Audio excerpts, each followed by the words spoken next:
Las zonas arqueológicas del estado de Veracruz es un tema interesante, así como demasiado extenso por lo que resulta bastante difícil de querer resumirlo, especialmente porque distintos arqueólogos veracruzanos del país y hasta del extranjero coinciden en que existe una convergencia de cultura en todo el litoral del Golfo de México.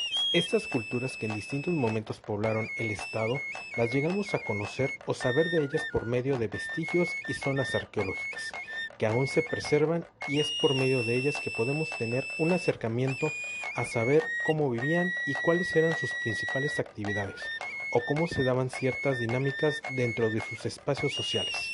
Todas estas culturas construyeron centros ceremoniales, edificaciones, así como recintos mortuorios, y son los espacios que hoy conocemos como nuestro patrimonio histórico.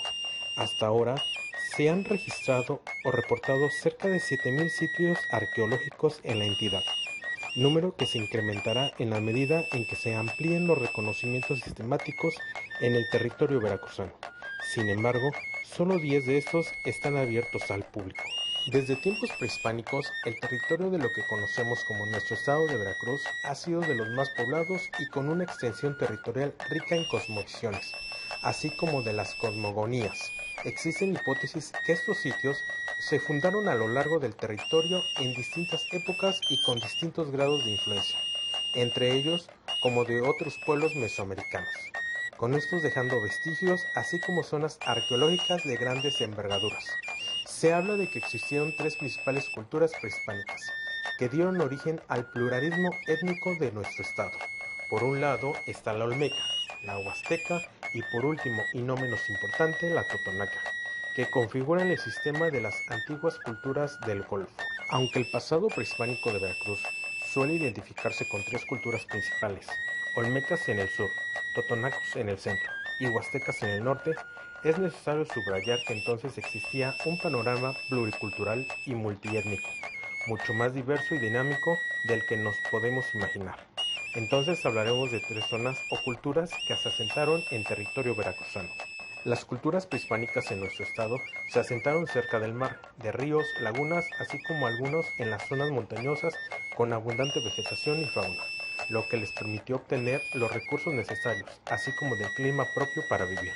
La complejidad y riqueza cultural de estas civilizaciones que se desarrollaron en esta parte del Golfo de México se ven reflejada en su ideología y diversidad de expresiones artísticas, así como las prácticas comerciales que algunas de ellas se establecieron con otros pueblos mesoamericanos. De los primeros lugares que hablaremos está al sureste del territorio veracruzano y en una parte del noroeste del hoy estado de Tabasco, que es donde se cree que se desarrolló la primera civilización en el área mesoamericana, la olmeca. Esta cultura es el parteaguas de una serie de rasgos que habrán de caracterizar a otras grandes culturas prehispánicas. Dos de los lugares arqueológicos más representativos son la zona denominada Tres Zapotes y San Lorenzo. El siguiente lugar arqueológico abierto al público en Tres Zapotes es un sitio arqueológico de características mesoamericanas, situado en las tierras bajas del Golfo de México, en la llanura del río Papaloapan, en el municipio Santiago Tuxtla. La mayor parte del asentamiento se concreta en la orilla oeste del arroyo Hueyepa, sobre el llano y una terraza de depósitos sedimentarios y volcánicos. El lugar está conformado por montículos alrededor de una plaza. Los olmecas dejaron constancia e importancia histórica en esta área, ya que esta zona provenían los materiales primas para las culturas de cabezas colosales talladas en piedra. Era el lugar donde se le daba la primera forma para que después transportarlas a su destino final, donde se esculpían las facciones del rostro y los elementos del casco. Por otro lado está San Lorenzo Tenochtitlan. Se ubica en el municipio de Tequistepec y es considerada la capital regional de los olmecas, que ocupa las tierras más altas de la región. Su desarrollo se debió a las estrategias adoptivas que utilizaron para explorar eficientemente su entorno y aprovechar su posición geográfica estratégica. Fue un punto estratégico, lo que le permitió controlar la comunicación y el transporte terrestre y acuático. Asimismo, se extendió sobre una gran isla tropical, delimitada por ríos navegables y grandes llanuras de inundación en la cuenca baja del río Coatzacoalcos. Continuando más hacia zona centro del territorio veracruzano, encontramos a la cultura totonaca y el lugar arqueológico de Cutistlán, que es una zona arqueológica y antigua ciudad totonaca. El origen de su nombre proviene del náhuatl, que significa el lugar de la lluvia. Dicho sitio se ubica en el municipio de Actopan, en el Cerro de los Metates o Cerro Bernal, cerca del pueblo costero de Villarrica. Esta zona tuvo tres funciones: ciudad, cementerio, así como de fortaleza. Muy cerca de Cuihuiztlán se encuentra otro sitio de mucha relevancia, Zempoala, que se localiza en el municipio de Huixtolo Galván.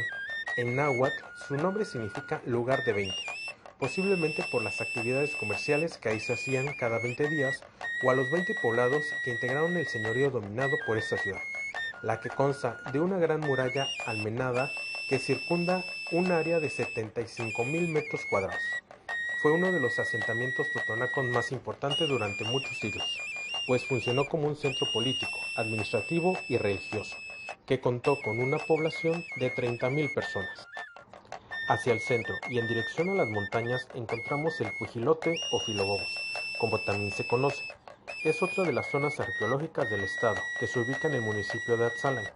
Los antecedentes histográficos del Filobobos se remontan al siglo XVI, según datos primarios manifestados en el Códices, en los cuales se puede ver que la región se incluía dentro del centro receptor de productos tributarios que el imperio azteca impuso a la provincia de Tlapacoya.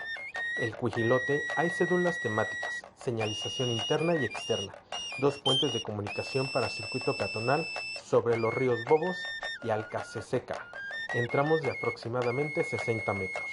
Vega de la Peña es otro lugar arqueológico que está muy cerca del Cuijilote, en Atzalan, Veracruz. Puedes llegar desde el Cuijilote haciendo una caminata de 2.5 metros. Este sitio, al igual que Cuijilote, debe entenderse como aquellas poblaciones que se formaron alrededor de la cuenca del río Bobos, al centro del estado. Posteriormente, la red fue ampliamente aprovechada por los mexicas en su expansión hacia el Golfo. Por su posición privilegiada en que se desarrolló esta zona, muestra rasgos multiculturales de los mayas, los olmecas, los huastecos, los totonacos y los toltecas. Siguiendo nuestro recorrido más al norte está la zona arqueológica de Cosquín. Se localiza en el municipio de Papantla. Tiene 30 hectáreas de construcciones prehispánicas y bosques. Ahí se encuentra una fortaleza militar y un centro ceremonial, además de terrazas, escalinatas y juego de pelota. Este asentamiento da la impresión de ser una fortificación por los muros de contención que corren a lo largo de la explanada principal. La altura la hace relativamente inaccesible, así como un acantilado que la limita. El nombre de Cosquihue proviene de la lengua totonaca que significa árbol de armadillo, en alusión a un árbol que florece en las montañas inmediatas y cuya fortaleza es similar al caparazón de este animal. Tajín es una palabra de origen totonaca que significa ciudad del trueno. No es posible afirmar que este fuera su nombre original, ni tampoco que los ancestros de quienes viven actualmente en la región hubieran sido los constructores de la antigua ciudad prehispánica. Sin embargo, la permanencia de este grupo étnico en las ruinas durante siglos originó una relación psicosocial y cultural con el sitio arqueológico que difícilmente puede negarse. La arquitectura del Tajín se distingue por el hábil manejo de un elemento conocido como nicho, que se encuentra de muchas maneras en los edificios del lugar. Continuando con nuestro recorrido de la identidad, en la zona de la Huasteca encontramos el Castillo de Teayo. Este se localiza en el municipio homónimo Castillo de Teayo. Es un lugar arqueológico prehispánico de Mesoamérica correspondiente a la cultura huasteca. Teayo proviene del náhuatl, que significa tortuga sobre piedra, que antiguamente se llamó Tezopotlán. La pirámide del Castillo de Teayo es una construcción prehispánica de origen tolteca. Se ubica en la plaza principal y está formada por un basamento y vestigios de un santuario en la parte superior. Las características arquitectónicas y estilísticas que presenta la pirámide revelan la influencia de la cultura huasteca y mexica en el siglo XV. Por último, les contaremos sobre el lugar arqueológico Las Higueras. Este se localiza en la congregación del mismo nombre, municipio de Vega de la Torre, en los márgenes del río Colipa. La zona de Las Higueras nació tras la desaparición del viejo pueblo de Yetlacalco, que en náhuatl significa en las galeras del Tabacal. El hallazgo de las higueras es particularmente importante, ya que permiten conocer, gracias a las 12 capas de pintura, una larga secuencia evolutiva que se piensa cubre la fase del esplendor de dicha cultura.